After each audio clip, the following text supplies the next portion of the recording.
नमस्कार. आजच्या भागामध्ये आपण बघूया. इथे सावनी आदित्यला म्हणत असते की आदित्य, तुला माहिती आहे, या लोकांनी मला कडी लावून आतमध्ये डांबून ठेवलं होतं. आता तूच मला सांग, आजच्या दिवशी जर घरामध्ये आग लागली असती तर माझं काय झालं असतं? आजच्या दिवशी जर घरामध्ये पाणी आलं असतं तर माझं काय झालं असतं? माझा तर जीवच गेला असता ना. तेव्हा आदित्य म्हणतो, मम्मा, पण तू ठीक आहेस ना? तू सेफ तर आहेस ना? तेव्हा सावनी म्हणते, हो, मी आता ठीक आहे. पण जर माझ्याबरोबर काय वाईट घडलं असतं तर मी बाहेर कशी येणार होते?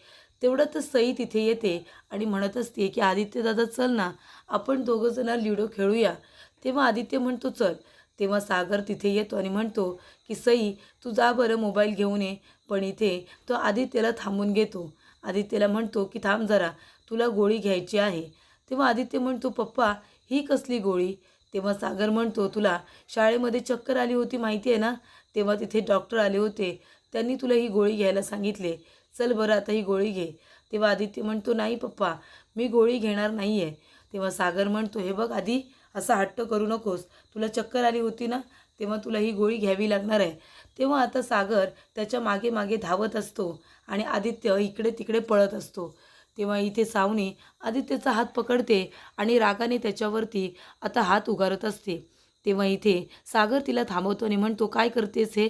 त्याला औषध खायला सांगतेस की त्याला मारतेस? अशाने तो औषध खाणार आहे का? तेव्हा सावनी म्हणते, सागर, आतापर्यंत तू त्याच्याबरोबर प्रेमाने बोलत होतास ना? खाल्लं त्याने औषध नाही ना? थांब, आता मी त्याचं तोंडच पकडते आणि तू गोळी त्याच्या तोंडात टाक बरं. तेव्हा इथे सावनीने आदित्यचं तोंड पकडलेलं असतं आणि इथे आदित्य तरीसुद्धा ऐकत नसतो. तेव्हा सावनी पुन्हा त्याला मारायला जाते. तेव्हा इथे मुक्ता सावनीचा हात पकडते आणि म्हणते, हे काय करताय तुम्ही? अहो, तुम्ही त्याला गोळी खायला सांगताय ना, मग हात उगारायची काय गरज आहे? अशाने तो तुमचा ऐकणार आहे का? तेव्हा सावनी म्हणते, तुझ्याकडे काही दुसरा पर्याय आहे का? आणि मुळात तू इथे आलीसच कशाला? आणि जर तुला असेल ना दुसरा पर्याय, तर मग त्याला तू सांग. तेव्हा काही न बोलता मुक्ता आता किचनमध्ये येते आणि खलबत्त्यामध्ये पूर्ण गोळी आता बारीक करून घेते आणि सगळी बारीक केलेली गोळी इथे बाऊलमध्ये काढून त्याच्यामध्ये मधसुद्धा घेते आणि म्हणते की सागर, सगळ्यावरती सोल्युशन आहे. मधामध्ये गोळीचा जो कडवटपणा असतो ना, तो सुद्धा गोडव्यामध्ये बदलतो. त्यामुळे आदित्य आता ही गोळी नक्की खाईल. तेव्हा इथे सागर म्हणतो की तुमच्याकडे प्रत्येक गोष्टीचं सोल्युशन असतं ना? तेव्हा इथे आता मुक्ता म्हणते, हे घ्या आणि आदित्यला देऊन या. तर इथे आदित्य बसलेला असतो. सागर तिथे येतो आणि म्हणत असतो की आदित्य, सॉरी, माझ्यामुळे तुला ओरडा मिळाला ना. तेव्हा आदित्य म्हणतो, पप्पा, तुम्ही नका सॉरी म्हणू. तेव्हा इथे सागर म्हणत असतो, बरं हे घे, आता तुला हे खायचं आहे. तेव्हा आदित्य म्हणतो, पप्पा हे काय आहे? तेव्हा सागर म्हणतो, हे चाटण आहे, ते खा बरं, त्याने तुला बरं वाटेल. तेव्हा आदित्य ते खातो आणि म्हणतो की पप्पा, खूपच जास्त यमी आहे, हे तर मी रोज खाऊ शकतो. तेव्हा इथे खाऊन झाल्यानंतर सागर म्हणतो की याच्यामध्ये गोळी होती, मगाशी तू फेकून दिलेली, तुला वाटलं का गोळी खाल्ल्यासारखी? तेव्हा आधी म्हणतो, नाही पप्पा, पण हे तर खूप छान आहे. तो म्हणतो, आता मी खेळायला जाऊ का? सागर म्हणतो, जा. तेव्हा इथे सागर सावनीला म्हणतो की नुसताच मुलांना जन्म देऊन जमत नाही, त्यांना जपावंसुद्धा लागतं, त्यांना प्रेमाने गोष्टी सांगावे लागतात. आता मुलांची काळजी कशी घ्यायची ना, मुक्ताकडे याचे क्लासेस लावा, म्हणजे तुलासुद्धा ते जमेल. तेव्हा इथे सागर आता सावनीला टोमणा मारून गेलेला असतो. तेव्हा सावनी म्हणते, सारखं आपलं मुक्ता मुक्ता मुक्ता, मुक्ताने हे केलं, मुक्ताने ते केलं, माझा मुलगा, तरीसुद्धा माझ्या मुलाला तिचा मुलगा बनवते. मी मुलांना जन्म द्यायचा, माझा सख्खा भाऊ, तो तिने माझ्यापासून दूर केलेला आहे. माझ्या सगळ्या माणसांना ती माझ्यापासून दूर करते ना. आता ह्या मुक्ताचं फक्त देऊळ बांधा आणि तिला त्या देवळामध्ये बसवा.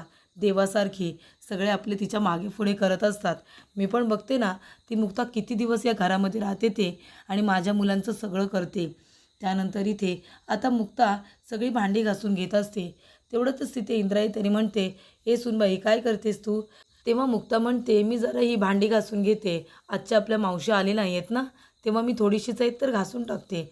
तेव्हा इथे इंद्रा म्हणते, हे बघ, तू भांडी वगैरे काही घासू नको, तू आता तुझ्या रूममध्ये जा. तेव्हा मुक्ता म्हणते, का मम्मी, पण तुम्हाला रात्रीची भांडी ठेवलेली आवडत नाही ना, मग मी घासून घेते ना लगेच. तेव्हा इंद्रा म्हणते, अरे बाप रे, या घरामध्ये फक्त तू एकटीच माझं ऐकतेस. तेव्हा इंद्रा म्हणते, सांगितलं ना तुझ्या रूममध्ये जा म्हणून, ती भांडी राहू दे तशीच.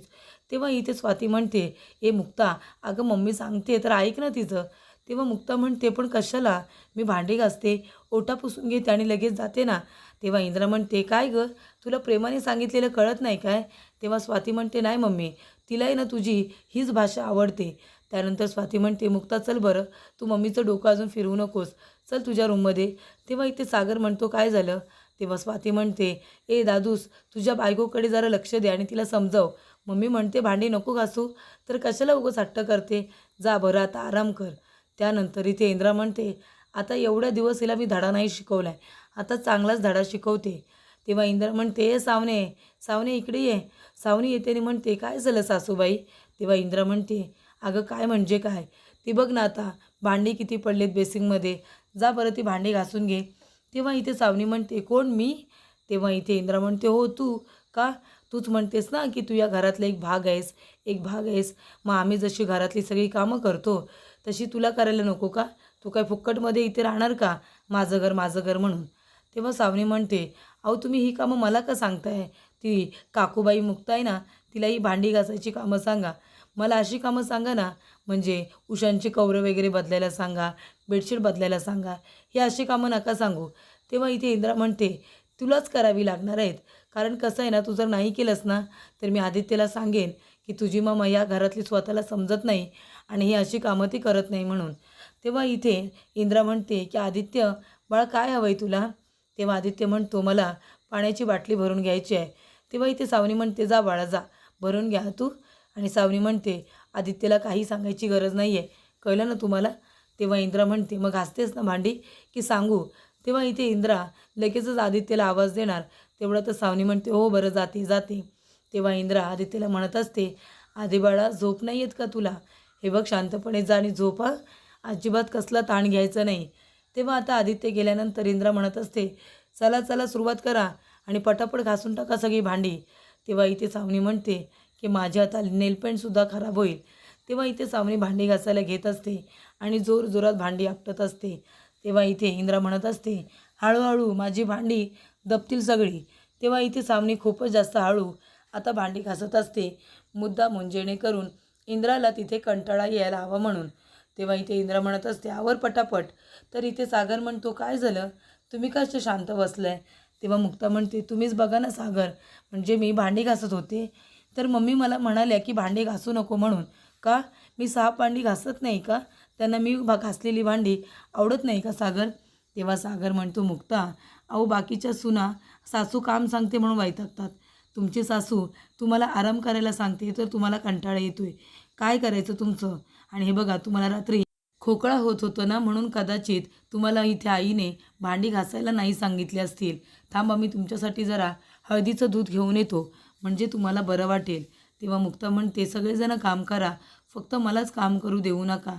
त्यानंतर इथे सागर येतो आणि म्हणतो की आई, अगं मुक्ताला खोकळा येतोय ना, त्यांच्यासाठी मी हळदीचं दूध घेऊन जातोय, म्हणजे त्यांना बरं वाटेल.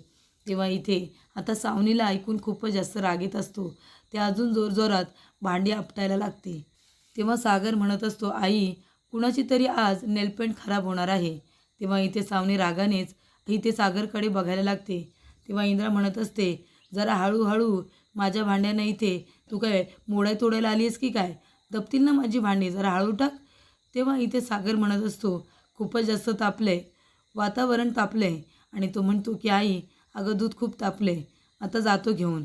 तेव्हा इथे ग्लासामध्ये दूध घेऊन त्याच्यामध्ये हळद टाकून अजून त्याच्यामध्ये साखरसुद्धा सागर टाकतो आणि मग घेऊन जातो. तेव्हा इथे सावनी म्हणत असते की सागर, मला कामाला लावलेलं बघून तुला खरंच खूप हसायला येते ना, थांब, बरोबर आता तुम्हाला सगळ्यांना धडा शिकवते. तर इथे सागर येतो आणि म्हणतो, कशाला कामं करताय तुम्ही, तुम्ही का सतत काम करत असता? हे घ्या बरं दूध, घ्या, गरमागरम दूध पिऊन घ्या. तेव्हा इथे आता मुक्ता म्हणत असते, हे दूध खूपच जास्त स्पेशल आहे, मी सुद्धा ह्याच्यामध्ये जादू केले. जादू काय फक्त तुम्हाला येते का? तेव्हा मुक्ता म्हणते, नाही, तुम्हाला माझ्यापेक्षासुद्धा खूप चांगली जादू करता येते. तेव्हा सागर म्हणतो, मग घ्या ना. मुक्ता म्हणते, बापरे गरम आहे, माझा हात भाजला. तेव्हा सागर म्हणतो, एवढं गरम आहे का? तेव्हा मुक्ता हसायला लागते. तेव्हा सागर तिला म्हणतो, एवढं गरम होतं का दूध? सांगू का तुम्हाला किती गरम आहे ते? तेव्हा मुक्ता म्हणते, नाही, नको नको. तेव्हा इथे सागर म्हणत असतो, बरं हे घ्या दूध. तेव्हा मुक्ता म्हणते, तुम्ही खरंच किती काळजी घेता ना, तुम्ही जेव्हा अशी काळजी घेता ना माझी, तेव्हा मला खरंच जादू झाल्यासारखी वाटत असते. तेव्हा सागर म्हणतो, हो का? तेव्हा मुक्ता म्हणते, हो ना, पण गरम आहे खूपच दूध. माझा हात भाजला. तेव्हा सागर म्हणतो, खरंच खूप गरम आहे का? तेव्हा इथे मुक्ताला तो आपल्या जवळ खेचतो आणि तिला आता चिडवण्याचं काम करत असतो. तेव्हा मुक्ता म्हणते, नाही नाही, गरम नाही आहे. आणि ती त्याच्या हातातून ग्लास घेते आणि इथे दूध आता प्यायला सुरुवात करते. तेव्हा इथे सागर म्हणतो, मी सुद्धा जादू केली. कसं लागते तुम्हाला हे दूध?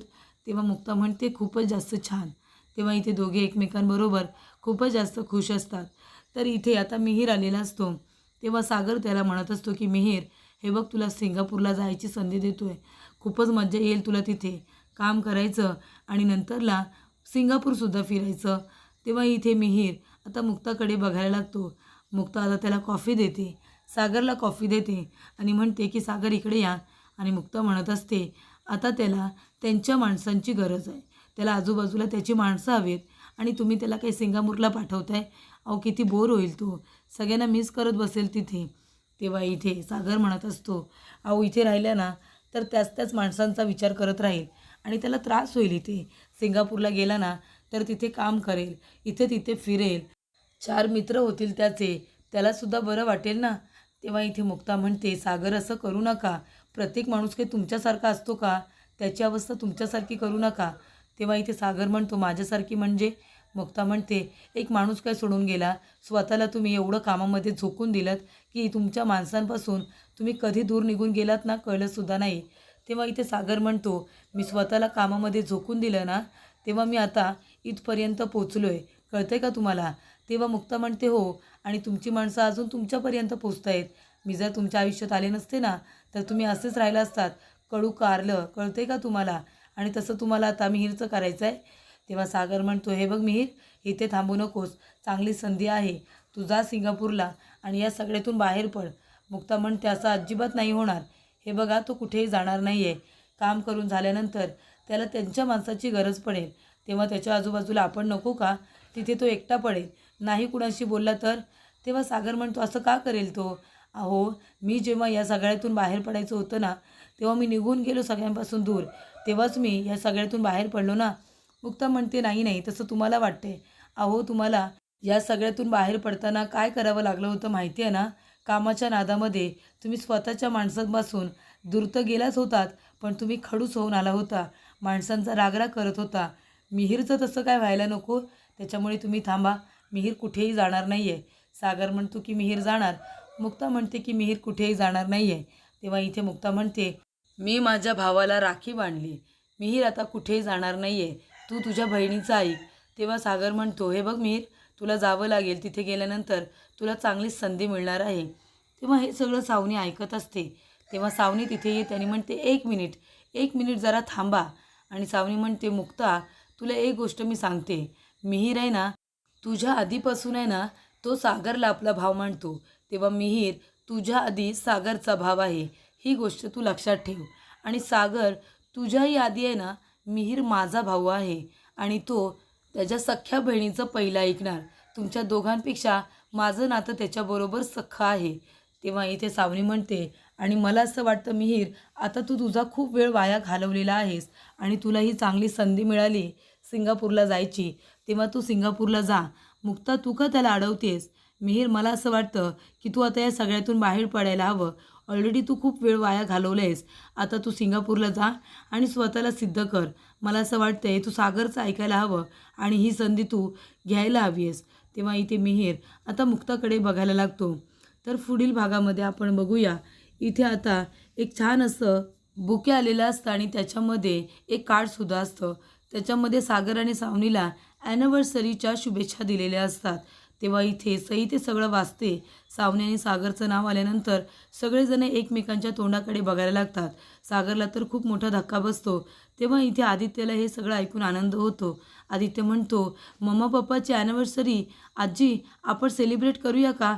आपण पार्टी करूया? तेव्हा इथे आता सगळेजण गप्प बसतात. सागर म्हणतो की नाही नाही, असं बोलायला जाणारच असतो. तेवढ्यातच मुक्ता हात पकडते आणि म्हणते, हो आदित्य, आपण नक्की पार्टी करूया आणि तुझ्या मम्मा आणि पप्पांची ॲनिव्हर्सरी सेलिब्रेट करूया. हे ऐकल्यानंतर आदित्यला खूपच जास्त आनंद होतो.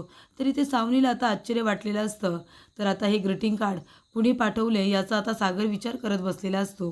तर इथे सावनीला या सगळ्याचा आनंद होतो आणि आदित्यला सुद्धा.